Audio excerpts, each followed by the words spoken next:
ma'am, in this webinar as a guest of honor. Welcome, ma'am.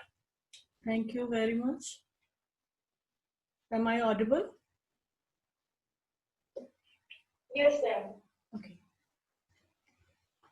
So as I was given this schedule of the program, so I could see that since morning you are all discussing on cyber crimes, the challenges and what precautions has to be taken, what should be the strategies for avoiding the cyber crime. And I would like to start with that what is cybercrime? So cybercrime is a crime which is committed over the internet. In simplest term, we can define this cybercrime. And at the same time, it is an activity that uses the internet to commit a crime. But when we come to the women, that is crime against women or cyber crime against women, so we find that once upon a time, I would like to say once upon a time, because now the situation has been changed entirely. So once upon a time, very high regards were paid to the women, we all know. Now, the Vedas, they glorified the women as the mother, as the creator, one who gives the birth and life, and the women were being worshipped as a devi or goddess, etc. But in modern times, what we see that with the change in the moral values, women are viewed and they are portrayed as the sex objects. Women is treated inferior to men in various societal functions, and we can see that there is a great gender bias also, and the reason maybe the women, they are very shy in nature, and they're nurturing their upliftment in the family, that is also somewhat not similar to that of the boy in the family. So they don't prefer to complain even if there is any offense committed against the women or the girl child. So they don't prefer to complain because their nurturing, their nature stops them to go for that.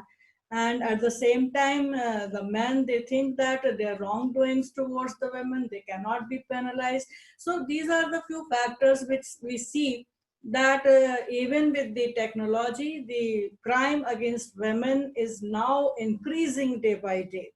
And with the advancement in technology, cybercrime and violence against women have been increased in various types. And it poses a major threat to the security, to the privacy and dignity of the women. The entire personality of the women, we can see that it changes because of these types of the attacks through cybercrime. And cybercrime and internet bullying is something where the wrongdoers are not afraid of any authority that can penalize them. The cyber world in itself has a virtual reality, we all know, where anyone can hide or can fake his identity. Because we know that the criminal minded persons, they used internet for the purpose of committing cybercrime. They commit wrongful acts and then hide themselves under the shield of the technology, because we know that whatever advancements will be there, whatever developments would be there, they all may have some positive as well as some negative impact. So we use internet for the positive impacts also, but the criminal minded persons, they use it for the negative purposes. And we know that the social networking that has encouraged new ways whereby more and more information are being shared and communicated in a friction of seconds. So we just send the emails and the other person will get that. So there is no time taking in all these communications, even we all know, and this is one of the positive aspects of the use of the technology. And internet is one of the greatest inventions, I could say, in the area of communication. And with the use of the internet, the whole world has become a global village. So you are sitting in Himachal Pradesh, I'm sitting in UP, and we are meeting, we are talking. So all these are the positive impacts of the scientific and technological advancement with the use of the internet. And social networking websites are being used regularly by everyone. now with the pandemic, COVID pandemic, we could see the increase of the number in the users of the internet and technology. So there are millions of the people all over the world which they are using the internet every time we know it. And as I told you that particularly the number is increased during the COVID-19 pandemic, and the women are also using internet and their number is also increased. And they are linked to work by different sites, maybe a net banking, online shopping, mails, ticketing, and other social networking sites, because you know that all these uses of the through the internet, they have made the life very easy. This has made the life very fast and entertaining, so everybody is leaning towards the use of the technology, particularly the internet. So internet facilities, though used properly, is good for women, and it has made the life of the women insecure due to rising crime, cyber crime in the virtual world. So the major areas of cybercrime which is affecting the human being. Now I'm talking about the human being that includes both man and women, every gender. Now we are also talking about the third gender. So human being is a word, is a comprehensive word which includes everyone. So there are certain areas we can find where cybercrime is affecting their lives, be it the financial or banking sectors. The cyber trafficking is there. Then identity theft and invasion to privacy is one of the major cyber crime. Cyber terrorism, we all know how it is being affecting the life of the common man. Then there are certain intellectual property stealing also through this internet use. Plagiarism rules are there, but still we see that stealing of the intellectual property, then this IP theft is very much in prevalence. And particularly the most affected area where we find that this cyber crime is intruding, that is crime against women and the children. And when we talk about the motive for the crime, then we see that the motive may be financial gains, the fraudulent activities in the matters when it is related to the financial and banking sectors. Then it may be disruption or the cyber terrorism, which is just to, give a threat to the human being. And then fun and defamation. This is what is related or the motive when we talk about the crimes against the women. So when a woman is a victim of the cyber crime, then there are certain questions which may come to your mind. That is, why does it happen? And how does it happen? Who does it? And is there any penal law for, solving the problem, or for who are committing the crimes? There is certain laws or not? Or if there is any law, then how to use these laws? So in the previous speaker, I was just hearing that the laws are there every time we are amending and modifying the law according to the needs and situations. But still we see that the cyber crime is on the increase.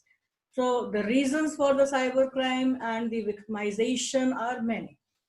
There are traditional reasons for the cyber crime, and they may be tech-based also, technology-based reasons are also there. So traditionally, we see that... Unmuted. So we see that the reasons for the cybercrime and victimization, there are many reasons, and there are traditional reasons as well as technology-based reasons. When we talk about the traditional reasons, then there may be some sociological reasons, there may be certain psychological reasons to commit a crime. And when we talk about the technological based reasons, then the knowledge of computers, using of the internet, and also we see that what is the gap between the law and the crime. These are also the factors and the reasons when this cyber crime has been committed, and it is victimizing the women particularly. So law is to be made by the human being, we all know, and the crime is committed through the use of technology. So there is a vast gap between these two things, and which we know that technology always runs faster, and it has a faster pace than the human being. So when enacting a law, then there is erosion, or there is a development or evolution of some other crime. So again, we are trying to make the law to control that crime. So there is a gap between a law and the crime, and particularly the cyber crime. So when I am talking about the traditional reasons for the victimization of women or for the cyber crime, then we see that psychologically it happens because the use of internet may be due to some loneliness by the women concerned, or she may be feeling certain insecurity at workplace, insecurity at the family itself, and there may be lack of support from the family members, or from the family support may be not there. At the same time, if we talk about the sociological reasons and the sociological perspective, if we see that why this victimization is more and more upon the women, then there are certain sociological reasons, like the nurturing in the family. So how the girl has been treated and nurtured in the family, whether there was any discrimination in the nurturing between the boy and the girl at the initial stage. So we are following the patriarchal system of the society. So everybody knows that now we have changed our mindset to certain extent, but still there are families that there is a discrimination in the male child and the female child. And in some of the states in India, you can see the ratio of the girl child and the boy child. Particularly, we are having the Prenatal Diagnostic Techniques Act also, but still we find that there is a great discrimination. Then family honor is also one of the sociological perspective, and we see that the cyber harassment or the social harassment, that all is leading towards the victimization of the women. Then regarding the cyber crime, or the persons who are the criminal minded, or who are I could say the miscreants. So they may have some internet addiction, they may be busy in that, and now using as to how to affect, how to commit the crime. So this is their intention may be there. And we all know that now the internet is easily available to everyone. So how to use that, and how to commit the crime, that may be one of the outlook. Then anonymity can be maintained, as I could see that out of 60 participants, only 2 are having their camera open, others are not open their camera. So we see that the anonymity can also be maintained by name as well as by the face also. So it's a very easier way to commit the crime than seeking attention is also one of the outlook. At the same time, we see that the sexual interaction, and a mindset that there would be no responsibility of the action, because the female, they will not be reporting for that crime. So these may be the certain points and the reasons that these cyber crime are being committed. Then another question that is relevant is that who does it? That who are the persons who are committing this cyber crime? So in simple words, I could say anyone. Anyone, in the sense that the person who is using the internet, who is having that mindset to commit the crime, having certain criminal mindset, can commit the crime. And the types of the cyber crime, those are committed against the women, they are not other than what can be physically committed. However, cyber has added some more types of the criminal offenses against the women. For example, there is cyber pornography, obscenity, then sexual defamation, cyber stalking, harassment, then harassment through emails, and harassment through messages, cyber flirting may be there. Then email spoofing may be there, phishing, morphing. Morphing is very, serious crime. And virtual rape also through cyberspace. So there are various crimes in this category of the cyber crime which may be committed and which are being committed against the women and the girl child. So when we talk about the cyber pornography, then we see that it is the most dangerous threat to the female net users. And this includes the pornographic websites or pornographic magazines, cyber porn, we can say, and using computers to publish and print the material, and internet to download and to transmit pornographic pictures, photos, writings, various things can be done in this cyber pornography. And we all know that this could be done only and only through the use of the internet. So the internet has provided a medium to facilitate the crime, and that's why we are talking about the cyber crime. And at the same time, when we talk about the cyber stalking, then we all know that stalking is a crime, and that is there in the IPC Indian Penal Code also. But when it comes by the use of the internet, it becomes cyber stalking.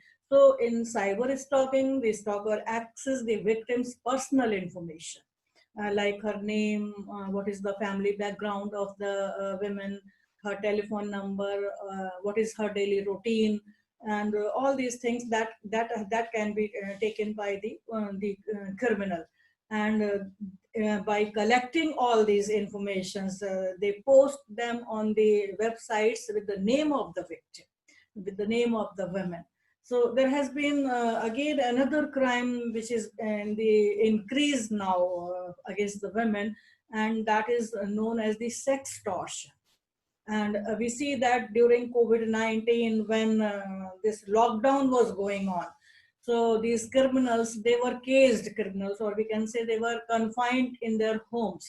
So we say that khali dimag shaitan ka ghar. So what they could do, so they were targeting them online. And sextortion is extorting money or sexual favors from someone, that they may give the threatening that they will reveal or they will open out certain evidences of the sexual activity, or through some other means like morphed images, etc. So this sextortion was also increased crime, cyber crime against the women. Then harassment of the women through emails. So it's not a new concept, we all know, because earlier it could be done through the letters, that is physical crime, and now it includes the through the emails by use of the internet. So it includes the blackmailing, threatening, bullying, and even cheating via email. So the types of the method has been changed, however the crime remained the same. So cyber crime, that is by use of the internet. And though e-harassment are similar to that of the letter harassment, but it creates the problem quite often when it is posted from the fake IDs, when you are not knowing that who is posting these email, and you cannot say that what to do and how to do and where to go. So these are certain problems in the matters of this type of the cyber harassment and through emails. Then another type of the crime through cyber, that is cyber defamation. So we know that defamation is a civil wrong also under the law of torts, as well as it's a criminal under the Indian Penal Code. So when we talk about the cyber defamation, then cyber tort, that is including libel and defamation, and that is another common crime against the women on the cyber world. So this occurs when the defamation takes place with the help of the computers and internet. For example, we can say that somebody has publishing certain defamatory matters about someone on a website, and sending emails which is containing certain defamatory information or certain information which can lower down the reputation of the women concerned. And that has been sent to the relatives, to the family members, or to the circle where she is working, if she is a working lady. Then this is naturally going to, I mean, lowering down her status or her reputation in the society or where she lives. So this is also one of the, I mean, misuse of the internet, whereby defamation has been, I mean, committed against the women. So it is mostly committed by hacking someone's ID. That you see that on Facebook, on Google, on Twitter, WhatsApp, there are so many social networking sites or mailing the websites. So we see that these type of the things can be committed by hacking the ID of the women concerned. So it's also done by creating fake profile. It's not always that the ID has been created, hacked by the criminal, but making fake profiles also. The person, because it is not required that you put your photograph, you put your correct address, all these things, but you can create your fake ID. You can do all these things from that perspective also. Then email is spoofing is another crime. So this represents again the origin. We see that the actually from where it has come, it doesn't show, it is not required. It may come from a different email ID. So email spoofing is also one of the cyber crime against the women. And morphing, that is again one of the important thing which requires great discussion, because it's a matter of the women's dignity, security, and privacy.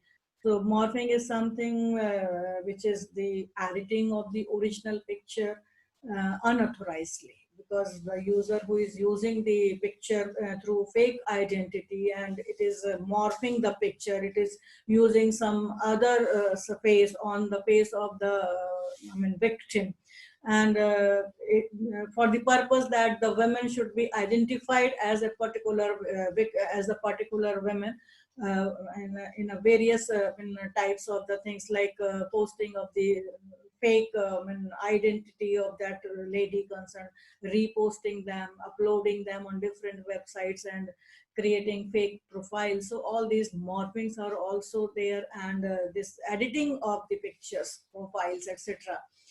This is a very, serious crime against the women's dignity, and this is always there in the cyber world, we all know.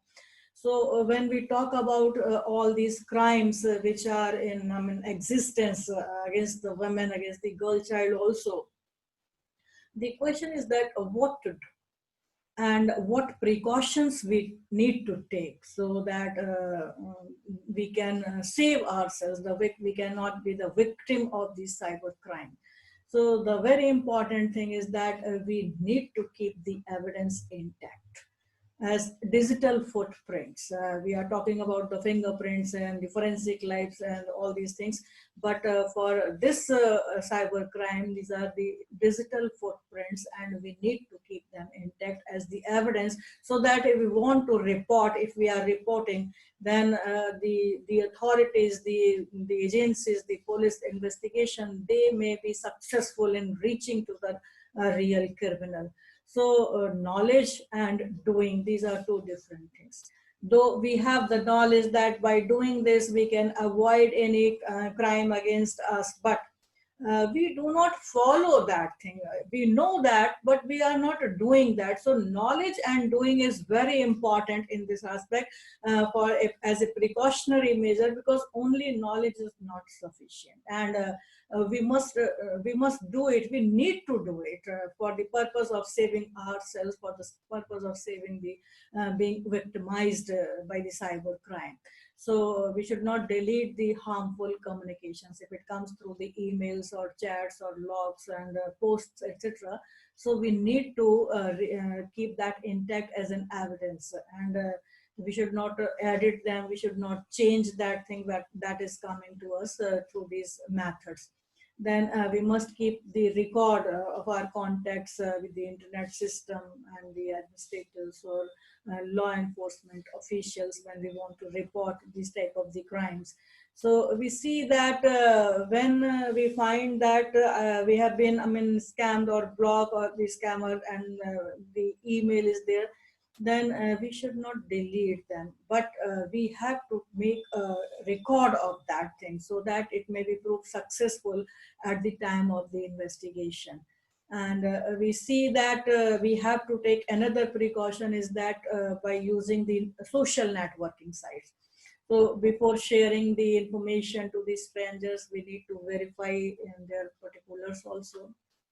And we should limit the amount as to how much personal information we need to post on the social sites, social networking, Facebook and Twitter and the other sites which are working for as a social media. And we should not post those informations which make us vulnerable, because it is considered that women belong to a vulnerable group.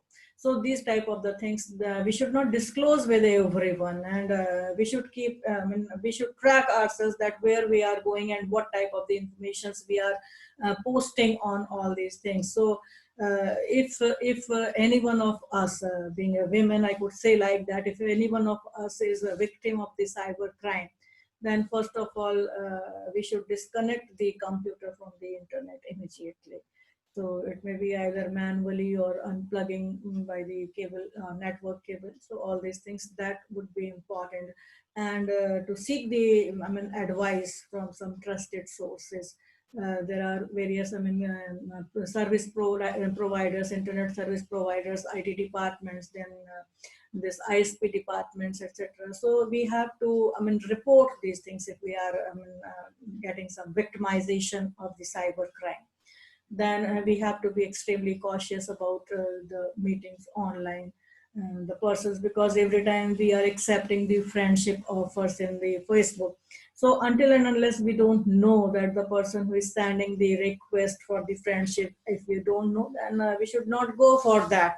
And we must make sure that the internet relay chart or the ISP network, that all used properly by the women. So for that, it is required that we must know as to how to use the internet, how to use the computers, how to come in the cyber world. So what should we do? So we must ensure that we should not trust everyone who we meet on the internet without knowing him or her blindly. This is very important precaution which every woman must take, every girl child, every, I mean, a young women must, I mean, follow, that we should not trust everyone. Then we should not share information with others. However, we should share the informations with our parents, our guardians, about our whereabouts, where we are going, what we are doing. So that would be very, very important for us, what we should do as a precautionary measure. Then understanding the fact that if something is too good to be true, then it's a very likely maybe, or it may not be. So we should make a distinction, a difference between what is good and what is bad for us, because everybody knows that a woman is having a third eye also. By going through, the other person can understand that what type of the person he or he is. So we should take proper precaution about all these risks, and also invoke the awareness. So our precaution and awareness may go a long way in countering the cyber crimes against the women, against the innocent victims also. And we see that the cyber abuse or the cyber crime that goes unreported. As I told you, that the Indian women, either they are not aware of such offenses, or if they are aware but they don't want to report these things. So we have to take care that if there are something or some cyber crime has been there, then naturally we must go for that, and we must report these type of the crimes against the women, so that the others may not be victimized for that. Then another point is that there are various laws which are in existence to support this women also, and particularly, and at the same time the cyber crime which are being committed, those can be, I mean, penalized. We have the Information Technology Act of 2000, which has been amended later on also. Then we have the provisions in the Indian Penal Code, which has been further amended, and then Evidence Act, Criminal Procedure Code. And besides that, we have certain, I mean, specific enactments also for the women, for crimes against women, be it the domestic violence and other sexual harassment, and so many other acts which are having certain provisions, so that the offenses against women may be reduced and may be controlled through the aid of these legal provisions. So for better security, what we should do is that we should use the strong passwords. This is very important, because every time when we go for making certain, I mean, IDs, whether it be an email or some other IDs on the social site, on social networking, then it requires password every time. And normally what happens that we use those names of our near and dear, or some birthdays, marriage anniversary days, these type of the password, because these are easy to remember, because there are so many, I mean, IDs now for every person. so that to remember all these different passwords becomes sometimes very difficult. So this is better and easiest one, so that these type of the passwords are being made and created by. But this is not a proper way. We should not use this type of the passwords which can be easily guessed by the criminals. And secondly, we should frequently change our passwords, our pins, and all these things through which these type of the crimes can be committed. Then at the same time, we should also go for updating and operating our systems and install the latest version of the antivirus, so that we can protect our system from the virus. And if possible, we should use a firewall also, so that we can understand the privacy settings of the social network. And we should not keep every time online our computers. And very importantly, the emails which are coming, the attachments which are coming from the strangers. So we should not click that attachment, because this, if we click, then we open everything of our computer, and that may be leaked, and that may be a cause for victimization also. So we should avoid these things. Then we must also see that we have to be very, very aware of, or aware of all these unsolicited calls, because every time you see that the mobiles, these are ringing, and just we call and they say like push this button or that button. So if we are continuing with their directions, then it would lead to the commission of certain types of the crime. So we should avoid that. And we have to maintain the stable social relationships. We should not come in relationship with the Facebook friends and these type of the social media. So these are for the security of the women, and awareness campaigns, as this program is being organized with the sponsorship of the National Commission for Women. So we see that these type of the awareness campaigns, awareness programs, seminars, workshops, these are better understanding for the cyber victimization, and we can do wonders for that. And education and empowerment of the people by imparting knowledge about the cyber safety, this could also be done. And we should always pay attention to the types of the personal informations, and the reasons also, that who is asking for the information from us. In no circumstances we know that your personal information, your password is required by anybody. So do not believe on the emails or these type of the telephonic conversations that they are asking for any password, any pin or anything. So this may attack your privacy also. And we should be very, very vigilant and diligence at the same time. This is the mantra. We can say this is one of the sutra that you can follow this, that if you are vigilance and diligence, then naturally there will be no an attack, or you cannot be a victim of the cyber crime. So these are the things which should be considered. And at the same time, as I told you, that during COVID-19, everybody has started using internet and the computers or laptops and smartphones, because there was no other way out, and everybody has to work from home. And this was the only method through which one can go for and to work in that particular field. So using internet without knowing to use that is very, very detrimental also. And we need to prepare the users as to how to use the internet and to protect these and to protect and to secure ourselves. So some of these strategies which are very, very important, and particularly for the women, which they must follow, is that who are more we know that they are susceptible to all these crimes, cyber crimes. They are the most prone victims of the cyber crime.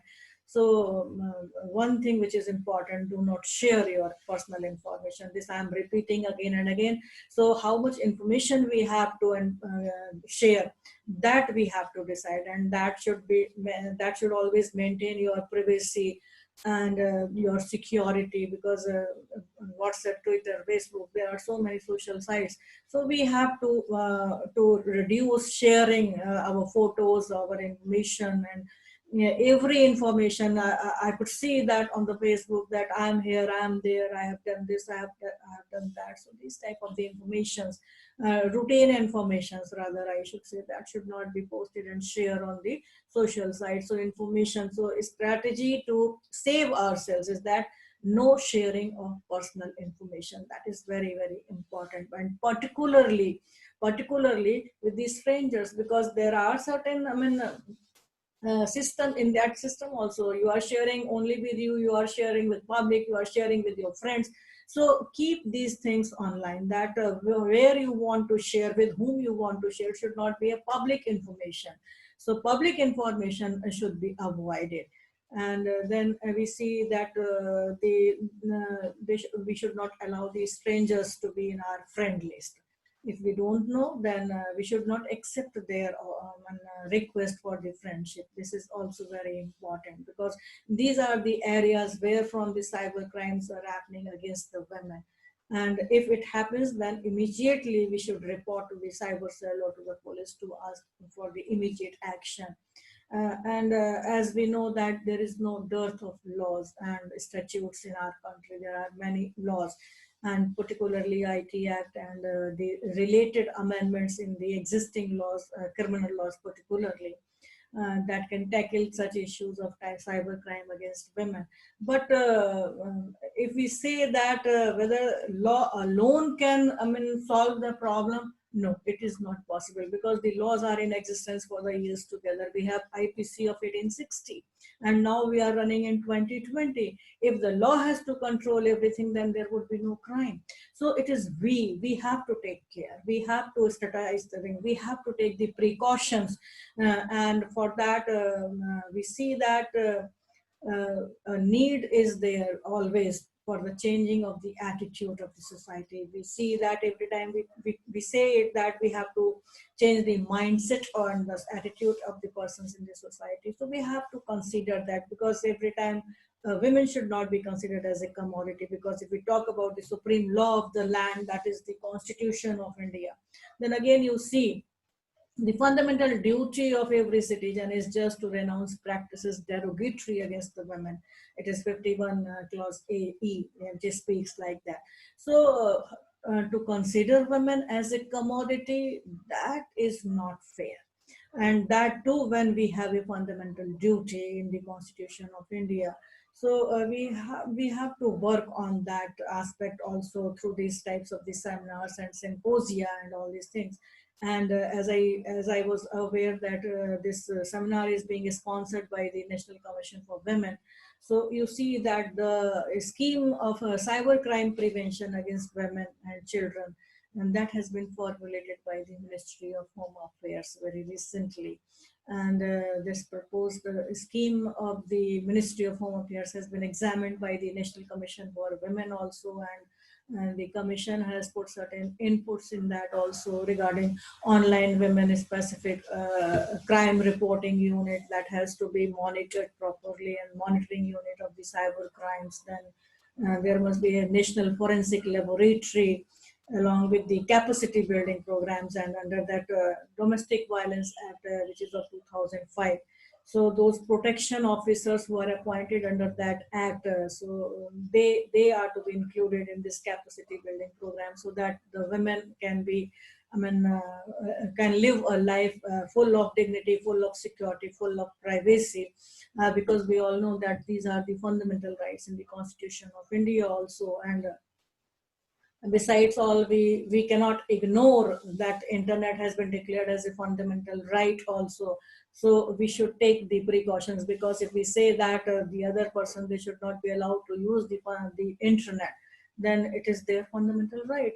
And we have the Supreme Court judgments, may it be Anuradha Bhasin versus Union of India 2020, where the court said that right to internet is protected under Article 19(1)(a) and (g). So when we talk of Article 19(1)(a), that speaks of the freedom of speech and expression. So in that speech and expression, someone can say that I'm just exercising and enjoying my fundamental freedom. But at the same time, we also know that this fundamental freedom is not an absolute freedom, and that is reasonably restricted. and obscenity and morality and dignity. These are some of the grounds along with other grounds. So this has been saved and protected under these two articles by the Supreme Court, right to internet. Then again, if we go through another judgment of the Supreme Court of 2020, Foundation for Media Professionals versus Union Territory of Jammu and Kashmir, then again we find that this fundamental right to internet has been a fundamental right. The Kerala High Court has very, categorically said that right to privacy includes this right to right to internet, and it is a violative of the right to privacy if you are not giving access to the internet.